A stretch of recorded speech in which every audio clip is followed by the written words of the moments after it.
It's the middle of the 8th century. We're on the island of Eurasia in the Baltic Sea. In the distance, across the bay, there's a dark streak low across the horizon, the coastline of today's Estonia. The pewter swell rolls beneath a blanket of oppressive cloud. The uneven crash of waves forms a mournful chorus. A group of men sit around a campfire, feasting on cooked meats. Though there's an air of moroseness in their demeanor, they lay some of the steaks to one side as if they're waiting for others to join them. Their shoulders are hunched, their heads hung in sorrow. This is a solemn banquet. At the end of it, they rise abruptly. Then, they drag 2 boats up the shore, pulling them along a narrow spit of land. The first vessel is a small rowing boat. The second is larger, a longship. The men exchange terse nods before trudging over to a grim arrangement on the ground. A line of bodies stretches out before them, 41 of their comrades side by side in death. The marks of battle show on the blood-soaked corpses. Wounds gape in their flesh. These are the members of their party who perished when they were ambushed by local tribesmen. The men carry the bodies reverently over to the vessels. First, on the rowing boat, they seat 6 of the dead upright on the benches, as if preparing them to row into the next world. The remaining 34 are placed in the longship, the corpses stacked neatly in layers. The last body is that of their king, in whose service they came to Ursel. His wounds are among the worst of them all, a sign that he did not shirk from the fight. One of the men hammers at the blade of a sword, bending it out of shape before it is placed among the dead. Swords have spirits too, which must be released so that they may accompany the dead to the next world. Other objects are placed in the boats: beads, bear-tooth pendants, antler horn combs, and gaming pieces carved from whalebone and walrus tusks. One of these, the king's piece, is gently positioned between the actual monarch's teeth. The meat that was set aside from the funeral feast is now distributed among the dead. Finally, a number of dogs and hawks are sacrificed and added to the mass graves. A roof of overlapping shields is constructed over the larger boat. The ship's sail is draped on top. Then 2 swords are driven down to mark the spot. The men are eager to be on their way. They leave the boats unburied, fearing a second attack. As they put out to sea, they cast a last glance back. The 2 boat tombs are visible on the headland, a lasting memorial to their fallen comrades.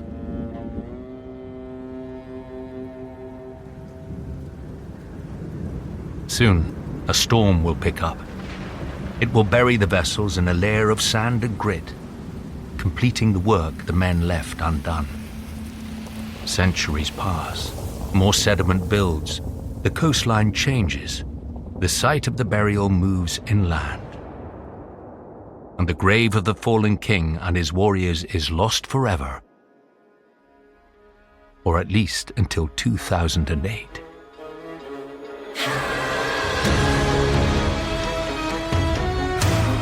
I'm Ian Glenn. From the Noiser Podcast Network, this is Real Vikings, Part 4.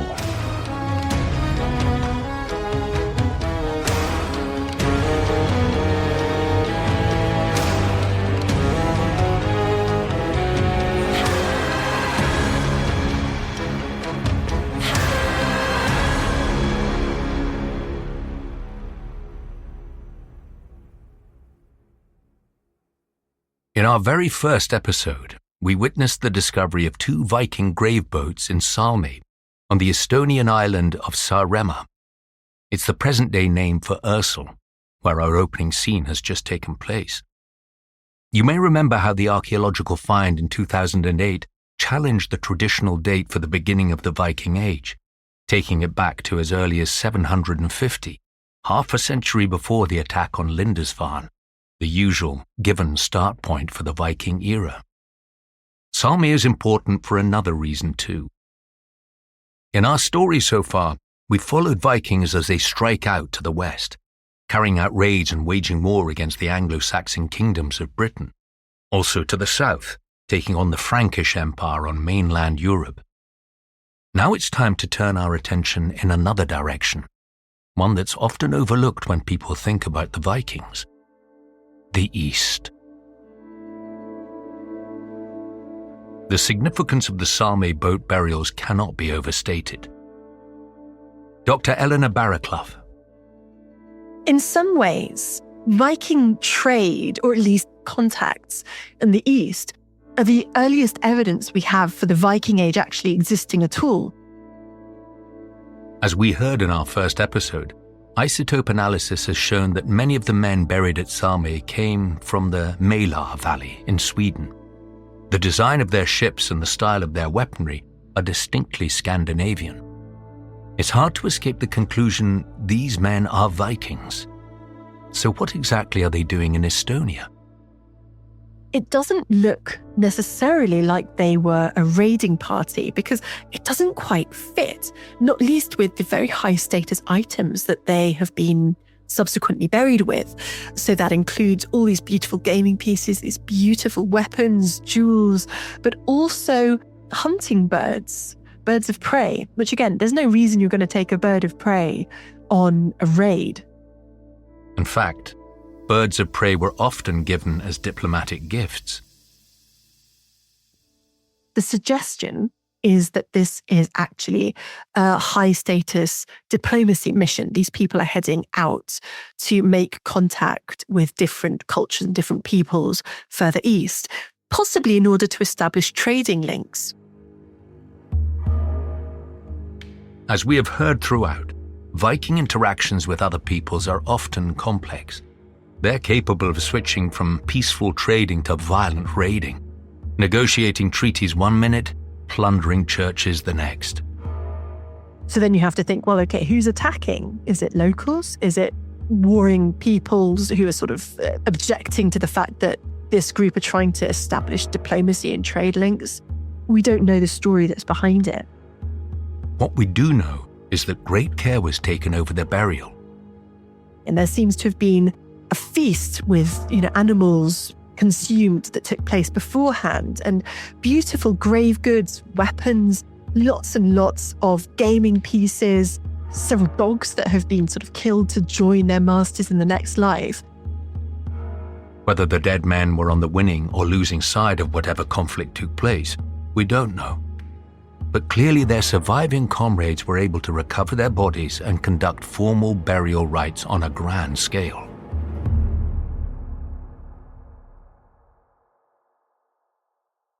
When it comes to geography, the presence of Viking boats in Estonia is not that surprising. The east coast of Sweden is washed by the Baltic Sea, or the Austmar, the Eastern Sea as the Vikings call it. From the east coast of Sweden to Salmi is a distance of about 170 miles as the crow flies. To the Vikings, an expanse of water like the Baltic is not a barrier, it's an invitation. And we know from the sagas that Vikings were active in the Baltic. In fact, some historians have tried to link this expedition to the semi-legendary King Ingvar of Sweden, whose exploits are recounted later by the historian Snorri Sturluson in the Ynglinga saga. According to Snorri, writing in the 13th century, Ingvar was killed while campaigning on an island in the Baltic. The name of the island? Ursel. Could the high-status individual buried with a king gaming piece in his mouth be this mystical Ingvar? It's an intriguing thought.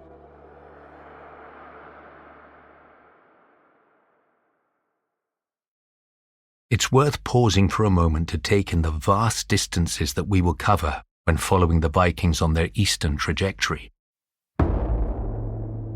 Let's say you set out from Birka, a Viking emporium not far from present-day Stockholm. First cross the Baltic Sea, then continue deep into the Gulf of Finland to the mouth of the Navar River, where the modern city of St. Petersburg is located, a total distance of around 400 nautical miles so far. But this is just the start of your journey. A comparatively short trip along the 46-mile length of the Navar gives you access to Lake Ladoga, over 100,000 square miles of fresh water.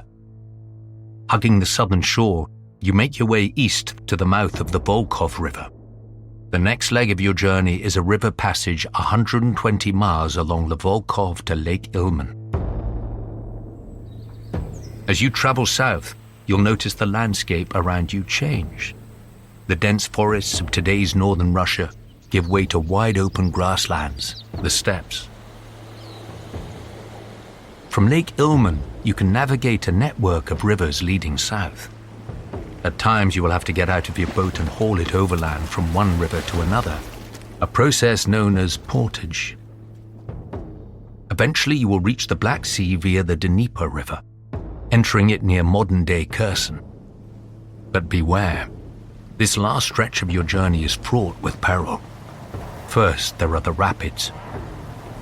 Caused by granite outcrops churning up the flow of the river, these rapids are so notorious that those who have traveled this way before you have bestowed upon them cautionary titles.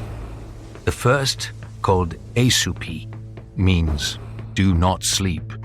Little chance of that amid the din of crashing water. After Asupi, there are 8 more to clear with names that translate as roaring, ever violent, and laughing. Whatever you do, don't be tempted to sail through the middle of them. Better to disembark and portage past the danger.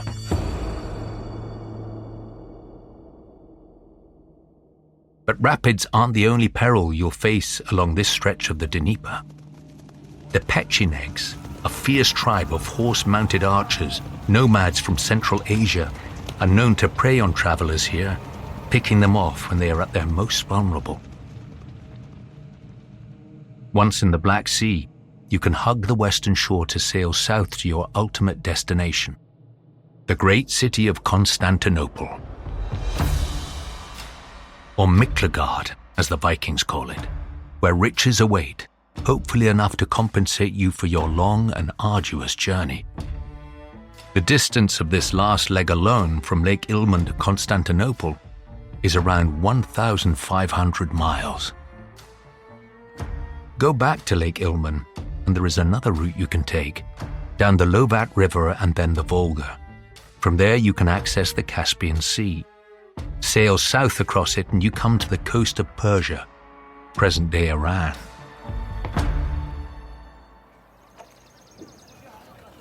There you will need to arrange a secure mooring for your boat before switching to a different kind of ship. A camel, the ship of the desert, which will take you all the way to the capital of the Abbasid Empire, Baghdad. Why are the Vikings here?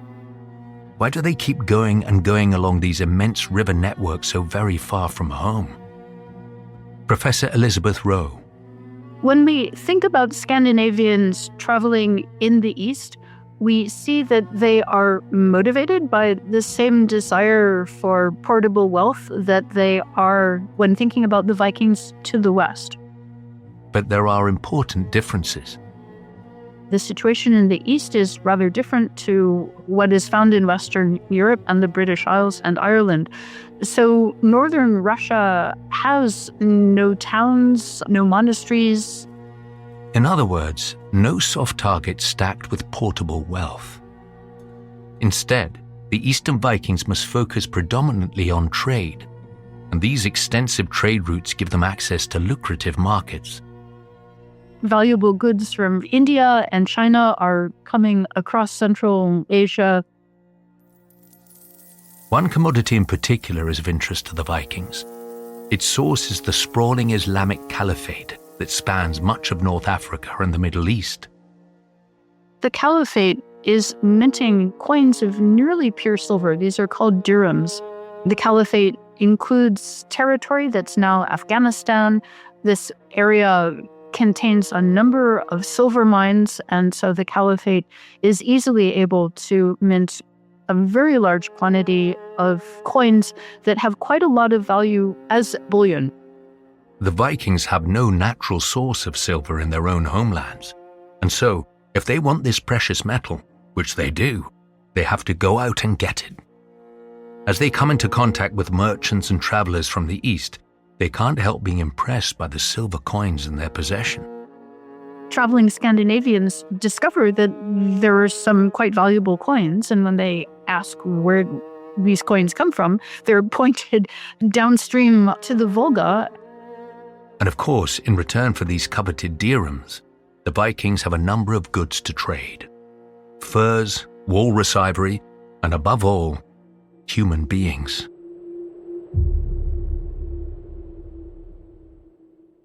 Professor Stefan Brink. Slavery was enormously important for the trading and the economy, bringing in huge amount of silver home to Scandinavia.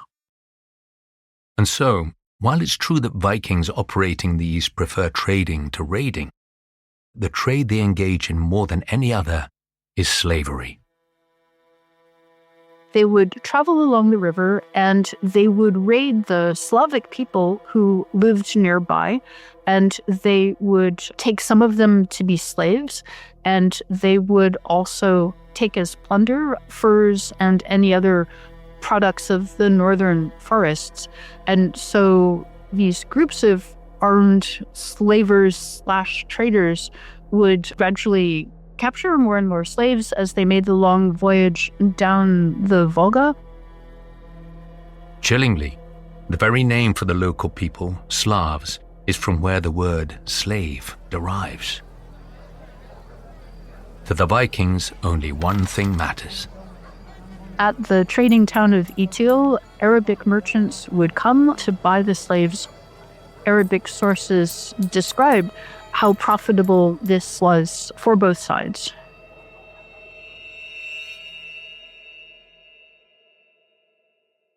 In the 9th century, a river of dirhams flows back to Scandinavia. Some are melted down and turned into rings and other valuable objects. Many are hoarded, hidden under floorboards, or buried in the ground. It's Friday, July the 16th, 1999. We're on the large Swedish island of Gotland, 100 miles out into the Baltic. More precisely on a farm, Spillings Farm, not far from the town of Slita. It's a summer's day, pleasant. Apart from the mosquitoes, Gotland is notorious for them. Trudging across a field is an archaeologist, Jonas Ström, who sweeps before him with a metal detector. He's demonstrating his technique to a television film crew. They're from Swedish channel TV4. They are shooting a segment for a political program about unlicensed digging and the looting of artifacts, a problem that is on the rise. Gotland soil, Ström explains to camera in one of several repeated takes, is becoming a favored spot for amateur bounty hunters, a would-be treasure island. It's every detectorist's dream, he adds, casually, to discover a hoard of Viking silver. Job done, the crew starts packing up. But then something happens. Ström's detector is about to go literally off the scale. He will later recall how the display on his detector blinked overload before shutting down completely. Such was the magnitude of his discovery. As the crew scramble to remount the camera, word goes out. The area is soon cordoned off and a major archaeological excavation will get underway. The Spillings hoard, as it will be known, will turn out to be the largest cache of Viking silver ever unearthed. For the team from TV4, quite the money shot. Here we have found over 700 hoards with more than 170,000 silver coins, all in principle Arabic silver dirham. And the largest one hoard weighed 67 kilos, enormous amounts of silver. But not all of the silver acquired by Viking traders on the eastern trade routes is being channeled back to Scandinavia, because not all Vikings are returning home. A significant proportion are settling, putting down roots, establishing trading outposts, building a power base. Professor Ben Raffield. Associated with this is the emergence of a group or a polity that we know as the Rus, who appear to have been major players in establishing a network of trading centers on these riverine trade routes. We first hear of a people called the Rus in 839. The Annals of St. Bertin mentions that a group of them are present at the court of the Frankish king Louis the Pious, who, if you remember, we met in episode 2, around the time Ragnar Lothbrok was making inroads into the Carolingian Empire. King Louis makes inquiries and discovers that they are dislocated Swedes, in other words, Vikings. The name Rus may be derived from the Old Norse word rua, meaning to row. It may also be connected to Roslagen, a region on the east coast of Sweden. Roslagen translates as rowing country. Either way, it seems that the Rus are strongly associated with oar-powered boats. The first Rus may well have come from Sweden, as Louis the Pious believed, but over time they will be seen to be a distinct group in their own right. The river traders, we might call them. There's a lot of debate about who the Rus were. I personally see them as a sort of multicultural, militarized, and perhaps primarily merchant group. This combination of military power and commercial acumen allows the Rus to become the dominant power along the river routes of Eastern Europe. Their power base is spread throughout a network of important trading settlements. These traders, and indeed quite often raiders, come down these waterways, establish these outposts where they can, mend their boats, they can barter, they can get tribute from local tribes or just raid them. We start to see this vast network that's running all the way down the continent. The Norse name for the territory of the Rus is Garthariki, or realm of towns. It shows how vital settlements are to its emerging identity. The most important of these settlements, the central hub in the Vikings' eastward expansion, is a place known today as Staraya Ladoga, or Old Ladoga.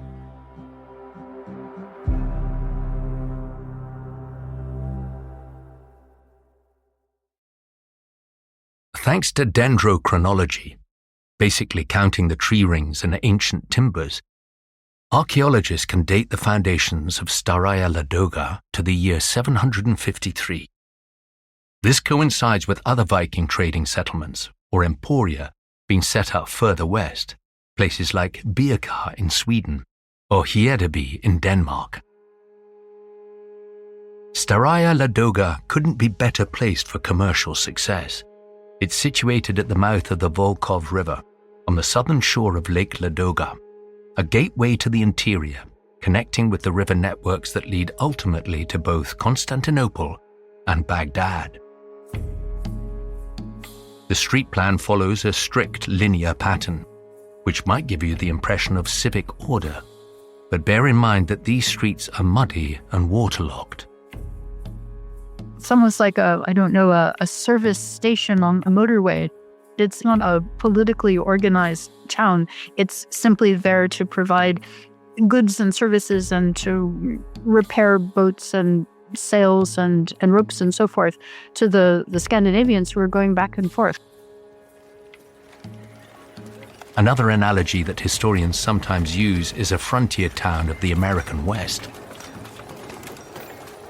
The Wild East, you might say, with sword swingers instead of gunslingers. Whatever else it is, Old Ladoga is a melting pot, Sami fur trappers rub shoulders with Baltic loggers. You'll hear local Slavic languages spoken, as well as Finnish and Old Norse. Arabic too, as wide-eyed travelers from the Caliphate shake their heads in wonder at the strange habits of the tall, imposing northerners. You'll see the multi-ethnic population reflected in the different styles of the buildings. Square timber structures favored by local Slavs sit alongside the rectangular longhouses built by the Nordic traders. Those earliest layers of that port seem to be of Scandinavian foundation. It looks like they're the ones that set it up. But of course, as time goes on, many, many more people from different cultural backgrounds are coming there to trade. And so it becomes much more multifaceted, much more culturally complex.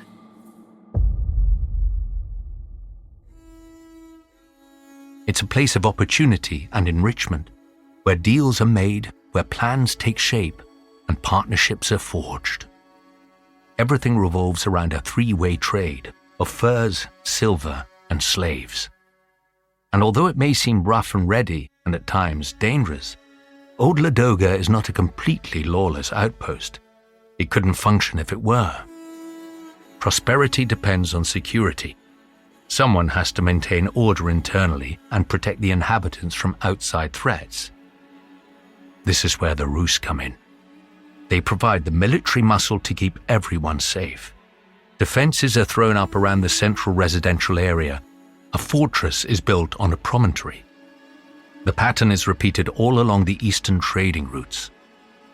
As a result, commercial dominance crosses over into something bigger. So this is the point at which we see the Rus, the Scandinavians, or the people of Scandinavian descent who had been based in northern Russia. Here we see the transition from slaver merchant to political actor.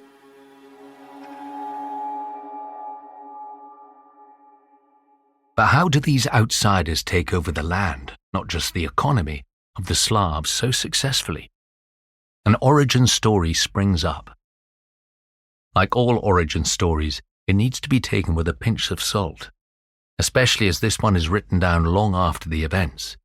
It first appears in the 12th century in a source called the Russian Primary Chronicle. According to the Chronicle, the 860s is a time of trouble for the Slavic people. They are constantly preyed upon by northern raiders, referred to as Varangians. Derived from an Old Norse word meaning oath companion, Varangian is often used as a synonym for Viking, specifically the Rus Vikings. Eventually, the Slavs manage to repel the Varangians, but then start fighting among themselves.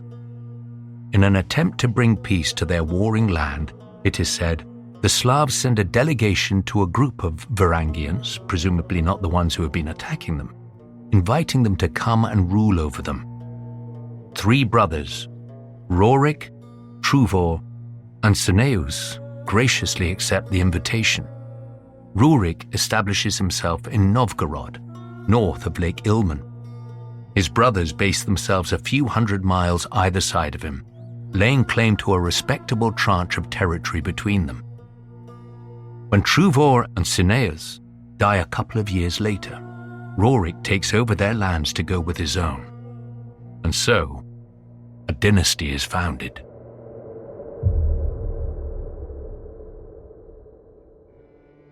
His dynasty is called the Rurikid, and they essentially remain powerful for centuries. I think even Ivan the Terrible, who's 16th century, is said to be of the Rurikid line.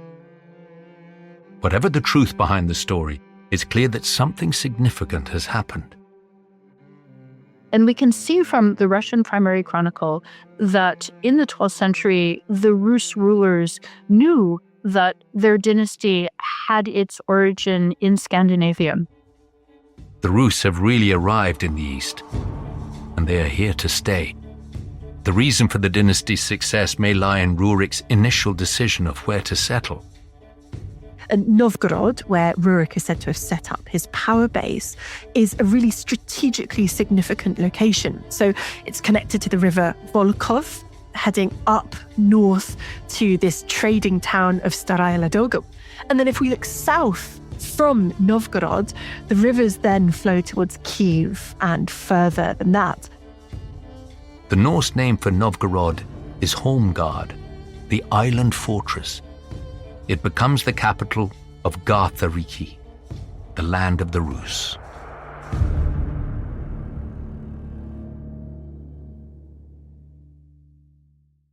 After Rurik's death in 879, the center of Rurikid power shifts 560 miles south to Kyiv, in modern-day Ukraine. But even as the Rus extend their realm to the south and east, they continue to maintain ties with their homelands in the north. They now act as middlemen between the lucrative eastern markets and Scandinavia.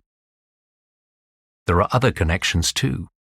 Also, there was a kind of military connection in the form of Scandinavian mercenaries whom the Rus occasionally needed. And the reason why the Rus occasionally needed mercenaries was because part of their Scandinavian heritage was the idea that any male in the royal family had an equal claim to the throne. Access to a cadre of fierce warriors is bound to be an advantage in any dynastic infighting. But it isn't just internal rivals that the leaders of the Rus have to contend with. Contact with outsiders always has the potential to turn into conflict, especially as the Rus continue to grow their trading empire. Bulgars, Slavs, Khazars, Pechenegs, Magyars, and dominating them all, the mighty Byzantine Empire, the eastern half of the old Roman realm. It's a complex picture with shifting alliances and unpredictable outbreaks of fighting. But as multicultural melting pots like Old Ladoga show, violence isn't the only option when disparate groups rub up against each other. Increasingly, the Rus choose another strategy: integration. So we can see a possible shift from Norse to Slavic identity that takes place over 2 generations of Kievan Rus rulers. So from sort of 912 to 945, the ruler of Kievan Rus is called Igor, and he's married to Olga. Igor and Olga may sound like archetypal Slavic names, but they're not. Igor comes from the Old Norse name Ingvar or Ivar, and Olga comes from the Norse name Helga. But what's interesting is that they named their son with a Slavic name, Sviatoslav. It's a conscious political decision. Presumably, they think it is a good idea to give their son a name that will help him to be a better ruler of people who are mostly Slavs. So we see that in the ruling family, there's a deliberate change of identity or a change of culture being carried out from the first Norse generations to a subsequent generation. It seems Sviatoslav fully embraces his Slavic identity. So it's said that he worships the Slavic gods Perun, who's the god of the thunder, and Volos, who's the god of the flocks. And he doesn't want to convert to Christianity, even though his mum converted to Christianity, because he doesn't want his followers to laugh at him. So complete is the generational shift in identity that Sviatoslav no longer draws his mercenaries from the Scandinavian homelands. The vast Eurasian steppes that make up his domain require a different kind of fighter. They're not the Viking-style warriors, but rather his most effective fighters are horse-mounted archers whom he recruits from the Pechenegs. The fierce nomadic tribesmen that once harried Rus traders as they portaged their vessels past the Dnieper rapids are now fighting on the side of the Rus. Sviatoslav is so enamored of the Pechenegs that he even models himself on them. Sviatoslav himself is famous for taking on a nomadic identity, and he has his hair in the traditional nomadic style of partly being shaven with a big ponytail on the back, and he's got an earring, and he dresses in the nomadic style and lives on horseback and sleeps under the tent of the stars and so forth. Unfortunately, Sviatoslav's enthusiasm for the nomadic way of life does not end well. Or so the primary chronicle tells us. Essentially, he's killed by this nomadic people who, according to one contemporary writer, eat lice. That's their defining characteristic. They ambush him, they kill him, they make a cut out of his skull, they cover it with gold, and then they drink from it. And who knows if this happened or not.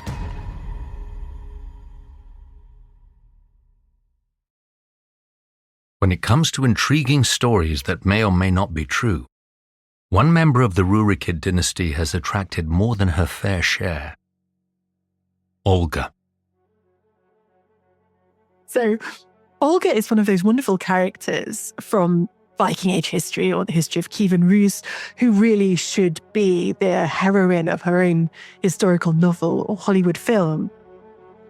Olga is the mother of Sviatoslav, in whose place she ruled Kyiv as regent between 945 and 957. She's also the wife of Igor, Rurik's son. But in 945, while demanding tribute from a Slavic tribe called the Drevlians, husband Igor is murdered. And so Olga exacts the most incredible revenge. It's very typical of the heroines of Old Norse literature. You'd see something like this in the sagas, in the myths, and the legends. According to the Russian primary chronicle, a delegation of 20 Drevlians come to Kyiv to negotiate a new marriage for the widow Olga to one of their chieftains, a man called Mal.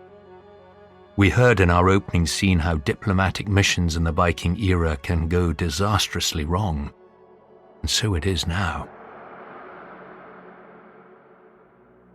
On Olga's orders, the diplomats are herded into a pit and buried alive. Soon after, a second delegation of Drevlian nobles arrives. Tired and grubby after their journey, they accept Olga's invitation to freshen up in a bathhouse, where they are locked in. Olga promptly torches the building, burning them all to death. Olga now travels to the Drevlian capital at the head of an army. Unaware of the fate of his envoys, Mal believes she has come to accept his marriage proposal. A wedding feast takes place. As the celebration draws to an end, Olga's men unsheathe their weapons. Terror grips the Drevlians, but there is no escape. The Rus warriors cut them down mercilessly. Olga's thirst for vengeance is still not sated, and neither is her appetite for trickery. Her final act of revenge is worthy of Game of Thrones. The surviving Drevlians sue for peace, offering to pay whatever Olga wants. She agrees, though demands a bizarre tribute. She asks for just 3 house sparrows from each home in the Drevlian capital. The mystified Drevlians comply, relieved they don't have to hand over any silver. The cages of birds pile up, row after row of them, until a towering wall of wicker filled with flapping wings stands before the Rus camp. Now comes the final act of the drama. Olga instructs her men to tie a piece of sulfur to each sparrow. The birds are released. As Olga anticipated, the sparrows return to the buildings they came from. The sulfur kindles the dry twigs in their nests. Flames spread to the rafters. A great fire consumes the city.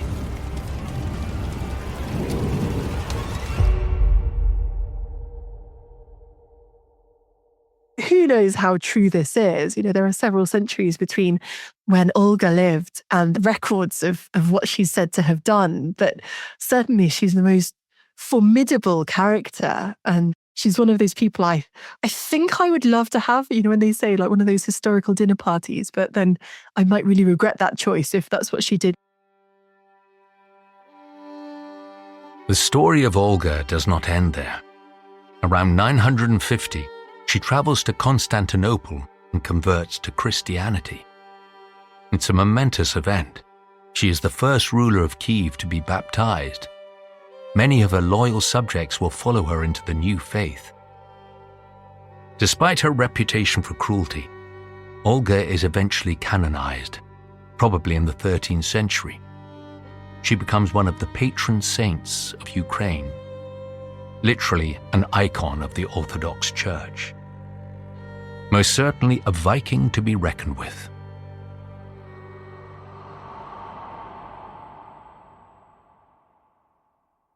Fascinating details about the Rus come to us from an Arabic diplomat called Ahmad ibn Fadlan. Ibn Fadlan was part of a diplomatic mission to the Bulgar capital, located on the Volga River. Along the way, he kept a journal of his experiences, including his impressions of the Rus he encountered. With their perfect physiques, the Rus are as tall as palm trees, he writes. Their complexions are fair and ruddy, though from the neck down, the men are covered in dark green lines, forming pictures and patterns, tattoos.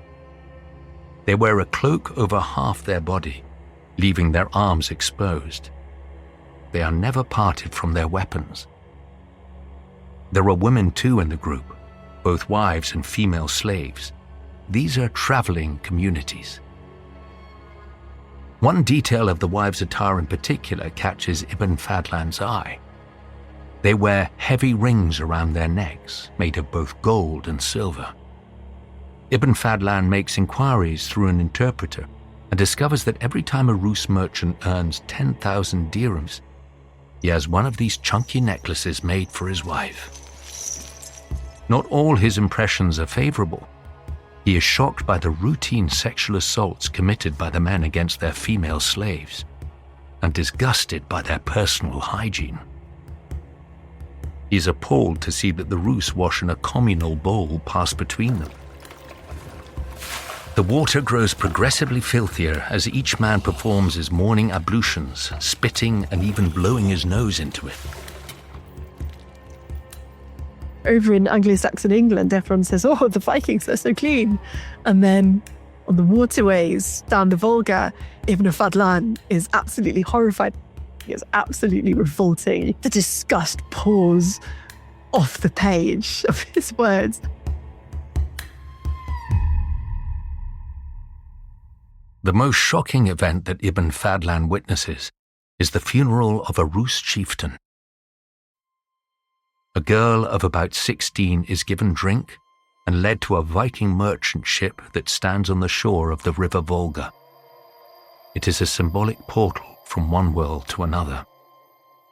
In a cabin on board, she is stabbed to death, while her dead master, the chieftain, watches on. Then, once the living have disembarked from this ship of death, a pyre is lit beneath it by a naked man walking backwards around the boat. Orange flames lick the hastening darkness. Smoke rises high into the sky.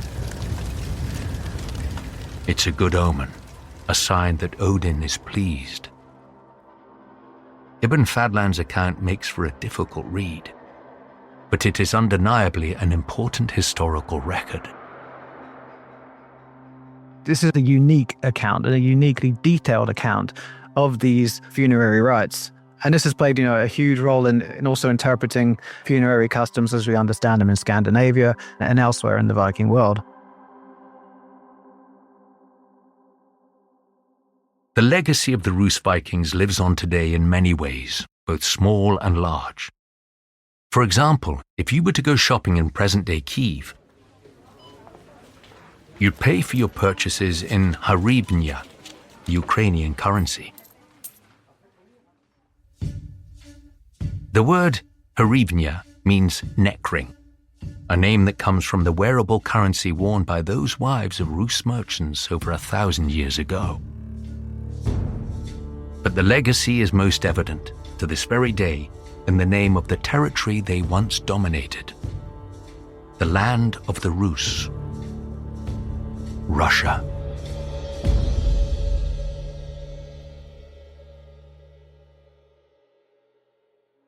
In the next episode, facing turmoil in Scandinavia, pioneering Norsemen strike out for pastures new. Shetland, Orkney, and the Faroe Isles present fresh opportunities for settlement. But the true dissenters want a clean break. They will establish a brand new homeland, a Viking utopia, Iceland. That's next time.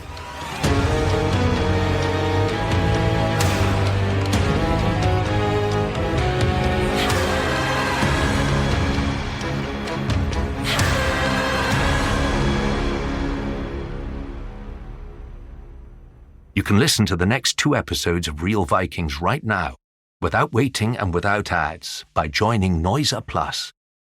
Click the banner at the top of the feed or head to noiser.com/subscriptions to find out more.